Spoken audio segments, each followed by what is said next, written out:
Sir Imran साहब, थोड़ी देर पहले बड़ी अच्छी बात की आपने कनेक्टिविटी की कि या तो लड़के कनेक्ट नहीं होना चाहते एक दूसरे से, आई मीन के वो अपनी पीआर बिल्ड नहीं करना चाहते, या तो उन लड़कों को वो अपॉर्चुनिटीज़ ही नहीं मिलती जिस भी प्लेटफॉर्म पे वो पढ़ रहे हैं या काम कर रहे हैं।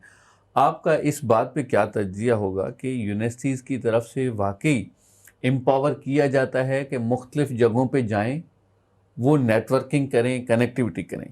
प्लीज़। अच्छा, जो मेरा फर्स्ट सेशन जो भी थोड़ी देर पहले मैं बात कर रहा था, वो स्पेसिफिकली मैं जो बात करना चाह रहा था वो इंटरनेट कनेक्टिविटी की मैं बात करना चाह रहा था कि वो इंटरनेट कनेक्टिविटी होगी तो उससे फ़ायदा क्या होगा कि आप रिमोट एरियाज़ के अंदर भी उन बच्चों को वो इन्वायरमेंट दे सकेंगे जो मेट्रोपॉलिटन सिटीज़ में लोगों को आप प्रोवाइड करते हैं। ओके। अब आ जाते हैं आपकी इस क्वेश्चन की तरफ कि क्या यूनिवर्सिटीज़ क्या ये इन्वायरमेंट या ये प्लेटफॉर्म दे रही है।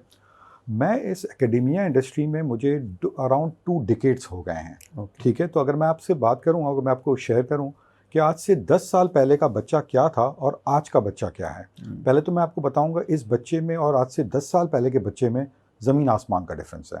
अब वो मैं आपको बताता हूँ वो क्या डिफरेंस है। आज से 10 साल पहले का जो बच्चा जो था ना, वो क्या चाहता था, वो चाहता था कि मैं ग्रेजुएशन करने के बाद मुझे कहीं अच्छी जगह एमटीयू की जॉब मिल जाएगी, 1 साल 2 साल के बाद I am gonna be the assistant manager, मुझे गाड़ी मिल जाएगी, मेरी लाइफ जो है वो सेटल डाउन हो जाएगी। उसका माइंडसेट में ये होता था। बट आजकल का जो बच्चा है ना, वो कहता है कि मैंने खुद कुछ करना है। ठीक है, वो ये कहता है कि यार जो भी चीज़ें हैं मैंने खुद स्टार्ट करना है, मैंने अपना स्टार्टअप बनाना है। तो ये चीज़ें जो है ना आजकल का बच्चा जो है ये करना चाह रहा है। मैं आपको एक बात बताता हूँ बड़ी इंटरेस्टिंग सी। The other day I got a chance to attend one of the workshop. ठीक है, और वहाँ पे पता चला बहुत सारी वन ऑफ द मीटिंग, वहाँ पे एक गोल मेज कॉन्फ्रेंस थी। तो उसमें लोगों का ये था कि आजकल के बच्चे जो हैं उनका बड़ा एक पॉइंट था कि आजकल के बच्चे वैसे नहीं आ रहे जैसे पहले आ रहे थे।